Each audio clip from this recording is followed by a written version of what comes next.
కలియుగం చెడుకి ఈర్ష్యాద్వేషాలకు పెట్టింది పేరు. కలియుగంలో కల్కి ప్రభావం చేత మనుషులు దుష్కర్మలు చేస్తూ ఉంటారు. మనం బాగుపడాలని కోరుకునే వాళ్ళకన్నా పక్కవాళ్ళు నాశనం అవ్వాలని కోరుకునే మనస్తత్వాలే ఎక్కువ. అటువంటి ఈ కలియుగంలో మీకు నరదిష్టి పోవాలన్నా, మీ శత్రువు మిమ్మల్ని చూసి భయపడాలన్నా శ్రీ ప్రత్యంగిరాదేవి శరణు వేడండి. శ్రీ ప్రత్యంగిరాదేవి గురించి మనకి అథర్వణ వేదంలో పేర్కొనబడింది. శివపార్వతుల మానసపుత్రిక అయినటువంటి శ్రీ ప్రత్యంగిరాదేవిని కొలిస్తే మీకు ఎటువంటి ప్రతిపక్షము ఉండదు. అంటే శ్రీ ప్రత్యంగిరాదేవి అమ్మవారు ప్రతిపక్ష నాశిని, శత్రు భయంకరిని.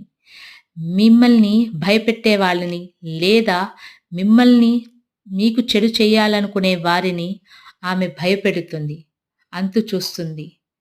అటువంటి శ్రీ ప్రత్యంగిరాదేవిని ఆరాధించండి, పూజించండి. జీవితంలో భయపడకుండా నిర్భయంగా ఉండండి. నమో ప్రత్యంగిరా మాత.